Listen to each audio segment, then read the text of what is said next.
C'est un fait, nous sommes dans une course à l'espace. Ce sont les mots de Bill Nelson au sujet de la Chine. Dans un entretien accordé au magazine Politico, le directeur de la NASA a fait part de ses inquiétudes quant aux ambitions spatiales de la Chine, notamment concernant la Lune. L'administrateur américain met en garde sur les intentions de l'agence spatiale chinoise.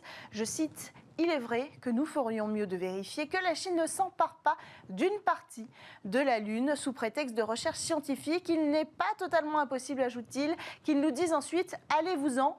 Nous sommes ici et c'est notre territoire. Des mots forts du directeur de la NASA qu'il avait déjà prononcé il y a quelques semaines. Un scénario plutôt pessimiste mais qui traduit la compétition acerbe qui se livrent les États-Unis et la Chine aujourd'hui dans la course à l'espace. Il faut dire qu'entre ses succès, notamment sur la face cachée de la Lune et la construction de sa propre station spatiale orbitale, la Chine est aujourd'hui la deuxième puissance spatiale au monde. Les deux adversaires prévoient d'envoyer des hommes et des femmes sur la Lune et d'y établir une base permanente. Quid alors des relations internationales autour de la recherche, mais surtout de l'appropriation de ressources minières, pour ne citer que cet exemple. Autre actualité, le 8e satellite de l'entreprise rennaise Unseen Labs a réussi sa mise en orbite. Bro 8, un mini-satellite dédié à la détection et la géolocalisation des navires depuis l'espace. Il s'est envolé à bord de la mission Transporter 6 de SpaceX ce mardi avec une centaine d'autres charges utiles.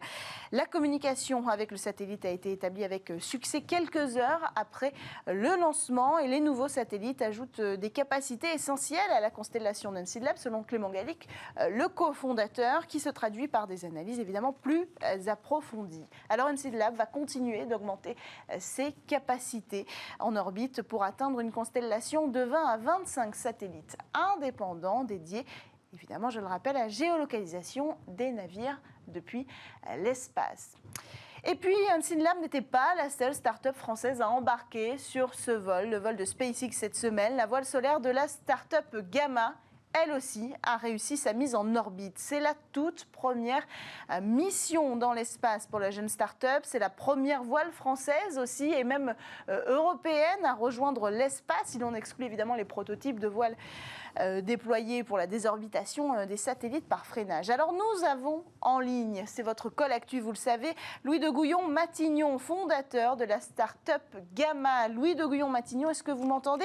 D'abord, est-ce que vous pouvez nous donner une première réaction après ce tout premier envoi pour votre start-up? Merci beaucoup Cécilia, c'est avec beaucoup d'émotion qu'on a regardé le 3 janvier le décollage à 15h45 heure française de la fusée Falcon 9 sur la mission Transporter 6 qui transportait notre petit satellite Gamma Alpha, qui je le rappelle est un satellite de la taille d'une boîte à chaussures, un CubeSat 6 unités, pesant 12 kg. Donc on était tous derrière nos écrans. J'avais beaucoup d'amis à travers la France qui suivaient le lancement. J'ai reçu beaucoup de news sur WhatsApp et sur tous les réseaux, donc j'étais très heureux. Et toute l'équipe était bien évidemment heureuse et, comment dirais-je, satisfaite d'avoir pu réaliser cette mission, qui est une mission assez complexe, dont on peut parler sur la partie technique.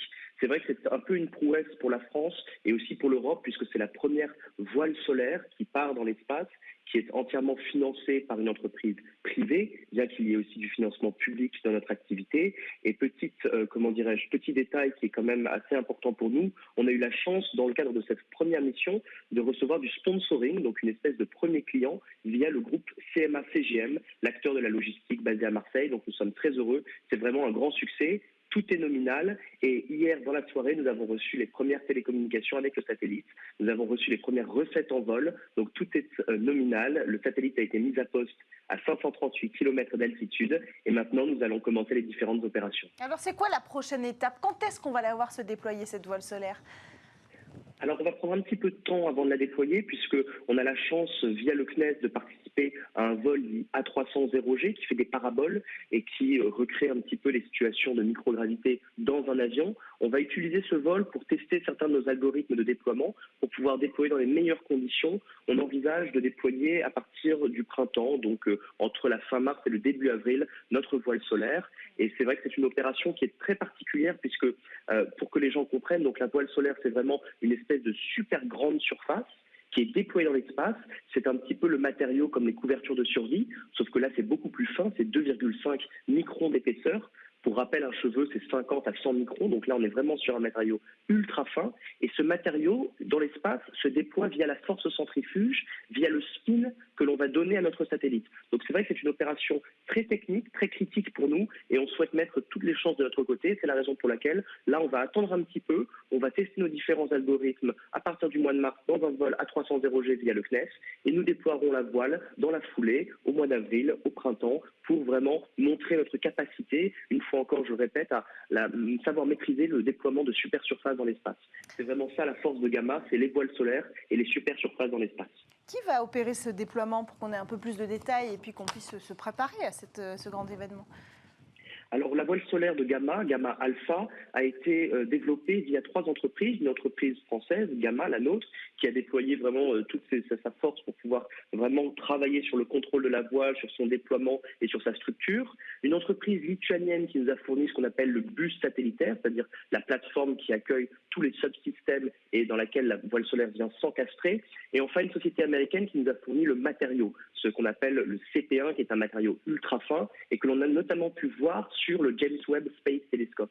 Si l'on observe bien ce satellite qui est parti l'année dernière, on se rend compte qu'il y a des espèces de grandes toiles d'aluminium, d'espèces de matériaux, c'est un polymide aluminisé qui protège le satellite.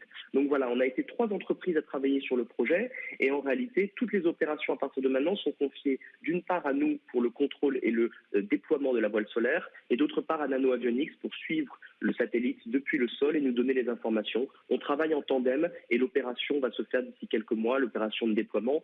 Pour rappel, c'est 73,5 mètres carrés de voile solaire qui sont stockés dans un CubeSat 6U. Donc pour que les téléspectateurs comprennent, il s'agit d'une petite boîte à chaussures qui va déployer une surface qui est aussi grande qu'un two-bedroom apartment, comme les Américains le disent souvent. Voilà.